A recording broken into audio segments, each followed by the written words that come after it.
Hello भाई, मैं अंकित। कैसे हो आप सब? आई होप सब बढ़िया हो गए। भाई अगर आप भी 125 सीसी का बाइक लेने का सोच रहे हो तो इस वीडियो को आपको डेफिनेटली देखना चाहिए।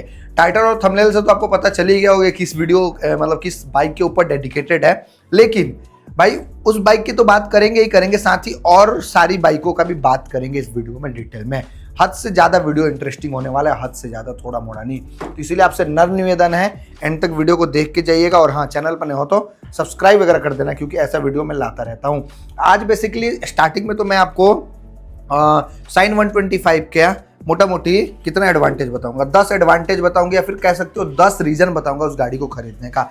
क्योंकि देखो जीएसटी 2.0 आने के बाद वो गाड़ी इतनी वैल्यू फॉर मनी हो चुकी है, इतनी वैल्यू फॉर मनी हो चुकी है, इतनी कि पूछो मत।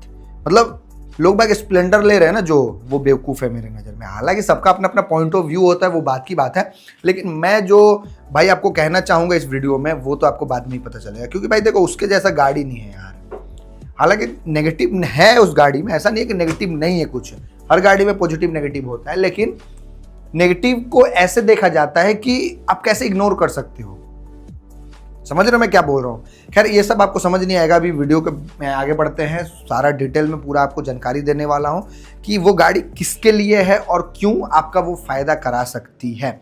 आपको उस गाड़ी को लेना चाहिए नहीं लेना चाहिए वो भी आपको पता चलेगा लास्ट में, कंक्लूजन। साइन 125 हमारे इंडिया की मोस्ट सेलिंग प्रोडक्ट है, खासकर 125 सेगमेंट की।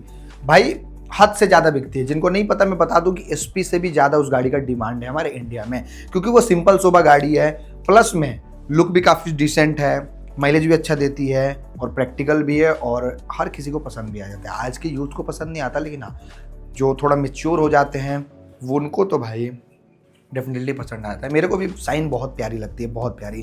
खैर वीडियो देखो, आपको पता चल जाएगा। आज बेसिकली 10 एडवांटेज बताने वाला हूँ। तो शुरू करते हैं सबसे पहले एडवांटेज से। एडवांटेज पहले जान लेते हैं, देन उसके बाद उस गाड़ी के बारे में जिक्र करेंगे डिटेल में।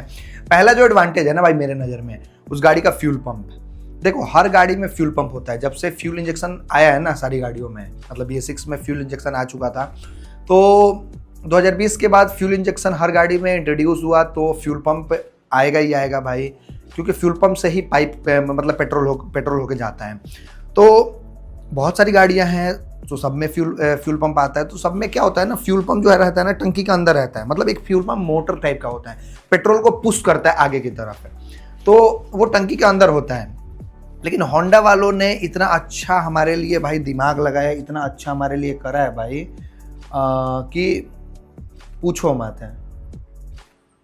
मतलब इतना अच्छा दिमाग, जैसे फ्यूल पंप बाहर दे दिया गाड़ी का। बाहर का मतलब समझ रहे हो, पूरा बाहर दे दिया। मतलब आपको पेट्रोल स्टॉक करके रखना ही नहीं पड़ेगा। जिनमें टंकी के अंदर होता है वो भी गाड़ी चलता है, ऐसा नहीं कि नहीं चलता, लेकिन आपको उसमें 2 लीटर 1 लीटर पेट्रोल स्टॉक करके रखना पड़ेगा। लेकिन इस गाड़ी में कुछ भी स्टॉक करके नहीं रखना। आप मजे में भाई पेट्रोल डालो और घूमते रहो। स्टॉक फस्टॉक जो करने वाला झंझट होता है ना, वो मेरे को बड़ा बेकार लगता है भाई। जैसे स्प्लेंडर लेते हो, रेडर लेते हो, पल्सर लेते हो, कोई और गाड़ी लेते हो, तो उन सब में फ्यूल पंप टंकी के अंदर होता है, तो पेट्रोल स्टॉक करके रखना पड़ेगा। लेकिन इस गाड़ी में 10 रुपये का भी पेट्रोल डालोगे, सेल्फ मारोगे, गाड़ी चालू हो जाएगी। फ्यूल पंप जलने का कोई टेंशन है ही नहीं, उस समय जलने का टेंशन रहता है। तो कहीं ना कहीं ये पहला एडवांटेज है मेरे नज़र में। डिटेल में मैंने आपको बता दिया। जो फ्यूल पंप जो चीज़ होता है ना, वो बहुत ही सेंसिटिव चीज़ होता है, जल्दी ख़राब भी हो जाता है, और 7,000-8,000 रुपये का नुकसान हो जाता है भाई जब ख़राब होता है। तो इसलिए मैं कहना चाहूँगा कि fuel pump is very very very very very very sensitive चीज़ है। समझ रहे हो ना? तो पहला एडवांटेज जो है वो यही है कि आप मतलब इसको बढ़िया से संभाल के रखो और बढ़िया गाड़ी लो जिसमें फ्यूल पंप अच्छा हो। बात करें दूसरे एडवांटेज की, तो वो है भाई इस गाड़ी का मेन हार्ट, यानी इंजन। अब इस गाड़ी में आपको बहुत ही शानदार इंजन मिलता है, बहुत ही शानदार। मतलब अगर मैं आपको डिटेल में बताऊं तो 123.94 सीसी का इसमें इंजन मिलता है, जो आपको 4 stroke single cylinder air plus oil cooled नहीं मिलता है, एयर कूल्ड मिलता है, fuel injected engine. 2 valve engine है जो आपको 10.59 bhp का पावर और 11 Nm का टॉर्क निकाल के देता है। 102 kmph का टॉप स्पीड इसमें मिलता है, 55 kmpl का माइलेज मिल जाए, 55 नहीं 60-65 मान के चलो। बाकी इसके अलावा एयर कूल्ड BS6 फेज 2 भी इंजन, 12 वोल्ट का 4 एम्पियर नॉन मेंटेनेंस बैटरी। खैर मेन इंजन की बात करते हैं। पावर काफ़ी अच्छा है भाई, 10.59 bhp निकाल के देता है और टॉर्क निकाल के देता है 11 Nm का। मतलब गाड़ी का इनिशियल मिड और टॉप एंड काफ़ी शानदार है। मतलब थोड़ा मोड़ा नहीं, काफ़ी शानदार है, काफ़ी शानदार। मतलब इसके जैसा पावर और टॉर्क भाई है बाकी सारी गाड़ियों में, लेकिन जो इंजन में स्मूथनेस है ना वो नहीं मिलता, और रिलायबिलिटी आपको अदर गाड़ी में नहीं मिलता इस प्राइस ब्रैकेट में। मैं बता रहा हूँ, सच बता रहा हूँ, मैं बता रहा हूँ तो वो तो बात ही बात है, सच बता रहा हूँ, ये कहना चाहता था मैं। तो दूसरा एडवांटेज इंजन है। अगर आप इसके इंजन को मेंटेन करके रखोगे तो 10 साल भी आराम से इसका इंजन चलने वाला है, कोई दिक्कत नहीं होने वाला अगर आप मेंटेन करके रखोगे तो। लेकिन अगर आप नहीं भी मेंटेन करोगे फिर भी आपको 6-7 साल ये गाड़ी मतलब रुलाएगी नहीं, 6-7 साल मजे में चलेगी बिना मेंटेनेंस का भी। मतलब मेंटेनेंस तो करना ही पड़ेगा, लेकिन जैसे बहुत लोग होते हैं 4,000-3,000 पे सर्विस करा लेते हैं, लेकिन ये गाड़ी आप 6,000 पे भी सर्विस कराओगे, 7,000 पे भी कराओगे तो कोई दिक्कत नहीं होने वाला है। तो इसका इंजन इतना तगड़ा होंडा वालों ने बनाया है भाई, तो इसी चीज़ का ये लोग पैसा लेते हैं। बाकी तीसरे एडवांटेज की बात करें तो वो है भाई इस गाड़ी का मीटर कंसोल।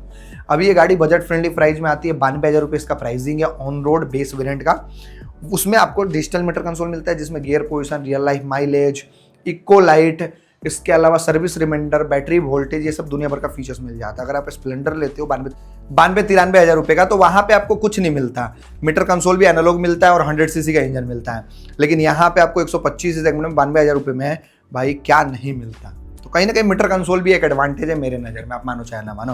बाकी चौथे एडवांटेज की बात करें तो टाइप सी पोर्ट। अभी के रेट में मोस्टली गाड़ियों में आपको यूएसबी चार्जिंग पोर्ट मिलता है, किसी किसी में नहीं भी मिलता है, लेकिन इस गाड़ी में आपको भाई टाइप सी पोर्ट मिलता है। टाइप सी पोर्ट का बहुत सारा बेनिफिट है, जैसे अगर एग्जांपल दूँ तो फास्ट चार्जिंग होता है और प्रैक्टिकल भी होता है भाई। अभी के रेट में हर कंपनी टाइप सी पोर्ट देने लगा है, यूएसबी हर कोई नहीं देता, तो टाइप सी पोर्ट ये भी एक एडवांटेज है। चार्जिंग पोर्ट देना बहुत बड़ी बात है, होंडा वालों ने जो पहले नहीं किया था आज तक वो करके दिखाया, क्योंकि भाई कंपटीशन एक ऐसा चीज़ है ना कि अच्छा कंपनी का हालत टाइट हो जाता है, तो मजबूरी में, इसी को बोलते हैं मजबूरी में, होंडा वालों ने दिया है टाइप सी पोर्ट। इनका मन बिल्कुल भी नहीं था लेकिन दे दिया, अच्छी बात है, और दिया तो अच्छा वाला दिया।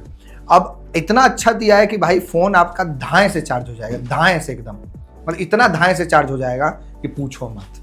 तो कहीं ना कहीं ये भी एक एडवांटेज है। 4 एडवांटेज बता दिया, पहला फ्यूल पंप, दूसरा इंजन, तीसरा जो है मीटर, और चौथा मीटर मतलब मीटर कंसोल, और चौथा टाइप सी पोर्ट। बाकी पांचवें की बात करें तो वो है भाई इस गाड़ी का लुक और डिजाइन।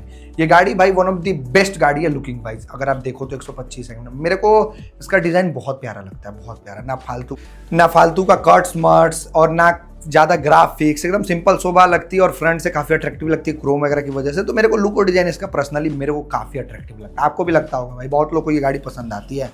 तो कहीं ना कहीं जो पांचवा एडवांटेज है वो ये इसका लुक और डिजाइन है। छठे एडवांटेज की बात करें तो वो है भाई इस गाड़ी का इंडिकेटर। अब ये गाड़ी भाई 125 सीसी की है और इंडिकेटर हर गाड़ी में मिलता है, लेकिन इस गाड़ी में जो इंडिकेटर मिलता है सेगमेंट की गाड़ियों में ऐसा इंडिकेटर नहीं है। फ्लेक्सिबल है, कितना भी निवान हुआ तो टूटेगा नहीं, और अच्छा भी लगता है भाई।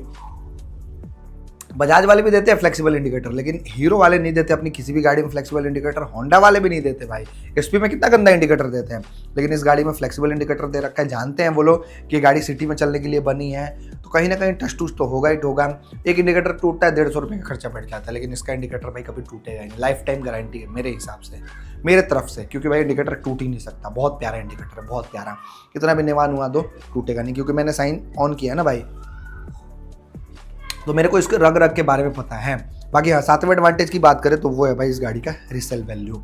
मार्केट में इस गाड़ी का डिमांड इतना है ना भाई, इतना डिमांड है, इसलिए इस गाड़ी का रिसेल वैल्यू टॉप नॉच है। मतलब आज आप खरीदते हो 90, 92, 95 जो भी आप खरीदो, कल को चल के बेचने जाओ तो 60-70 हज़ार रुपये का बड़े प्यार से निकल जाएगी, साल भर 2 साल पुराना होने के बाद भी। अगर ज़्यादा चला देते हो तो 40-50 तो मिल ही जाएगा। तो इसका 50% अप्रॉक्स आपको कभी भी मिल जाएगा, क्योंकि मार्केट में डिमांड है इस गाड़ी का, और लोग बाग समझते हैं ये गाड़ी क्या है और जानते हैं कि 50,000 1 लाख किलोमीटर चलाने पे भी इस गाड़ी का कुछ नहीं बिगड़ने वाला, इसीलिए रिसेल वैल्यू इस गाड़ी का तगड़ा है। ये भी एक एडवांटेज है। बाकी 8वें एडवांटेज की बात करें तो वो है भाई इस गाड़ी का माइलेज। ये गाड़ी रियल लाइफ में आपको अप्रॉक्स नहीं की जगह पे 70 kmpl का भी माइलेज दे सकती है, अगर आप प्यार से चलाओ तो। भगा के चलाओगे तो फिर मैं ज़्यादा कह नहीं सकता कि कितना माइलेज देगी, लेकिन हाँ, भगा के चलाने पे भी 50, 55, 60 आपको मिल जाएगा, लेकिन नॉर्मली चलाओगे तो फिर भाई 70 भी अप्रॉक्स दे देगी, 70, 75 आराम से दे देगी, क्योंकि होंडा वालों के इंजन में जादू टोना होता है भाई, जादू टोना, सच बता रहा हूँ। तो ये भी एक मेरे हिसाब से एडवांटेज है, मानो चाहे ना मानो। हेलो, हाँ हेलो। बाकी बात करें अगले एडवांटेज यानी अगले पॉजिटिव पॉइंट की, तो वो है भाई इस गाड़ी का चेचिस। अब ये गाड़ी सस्ती है तो बहुत लोगों के माइंड में चलता है भाई कि मजबूत नहीं होगा। देखो, बॉडी इसका थोड़ा सा कमज़ोर है, लेकिन भाई इसका जो चेचिस है ना वो काफ़ी मजबूत है। मतलब मजबूत का मतलब बहुत मजबूत है, जैसे इतना मजबूत है कि भाई कभी टूटे फूटेगा नहीं। आज तक इसका शिकायत नहीं आया चेचिस को लेके। मतलब बेस्ट है भाई, मतलब डायमंड चेचिस बहुत अच्छा खासा होता है। इतने प्राइस ब्रैकेट में आपको कोई भी डायमंड चेचिस नहीं देने वाला है, इतने मतलब सीसी का, इतने पावरफुल होने का और इतना अच्छा रिफाइंड इंजन देने के बाद भी। तो होंडा वाले मेरे लिए भाई भगवान की तरह है, मानो चाहे ना मानो, क्योंकि 90-92 हज़ार रुपये क्या वैल्यू है भाई अभी के रेट में, कुछ वैल्यू नहीं है। तो ये चीज़ है। बाकी हाँ, 10वें एडवांटेज की बात करें तो वो है भाई इस गाड़ी का seat height. 791 mm seat height है। नाटे लोग भी आराम से इस गाड़ी को चला सकते हैं, कितना भी छोटा हाइट हो, 5 फीट का भी बंदा आराम से चला सकते हैं इस गाड़ी को। तो ये भी एक एडवांटेज है मेरे नज़र में, समझ रहे हो ना, ये भी एक एडवांटेज है।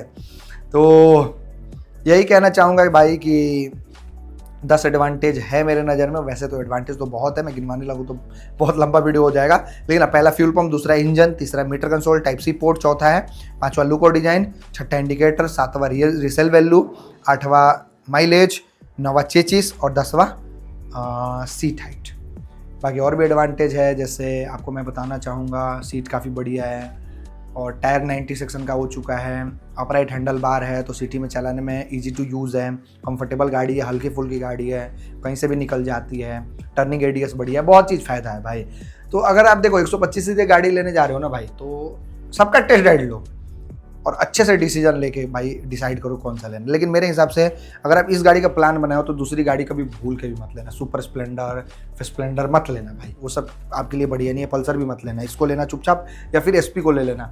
दोनों में से अगर आपको सिंपल गाड़ी चाहिए तो साइन ले लो, अगर आपको भड़कदार गाड़ी चाहिए तो एसपी ले लो चुपचाप, आंख बंद करके ले लो। बाकी आपका पैसा है भाई, आप सोच समझ के खर्चा करना। मेरा काम है रिकमेंड करना, तो देख लेना। मेरे हिसाब से तो बेस्ट है। मैं एसपी चला रहा हूँ तो चला रहा हूँ भाई, बस गाड़ी है।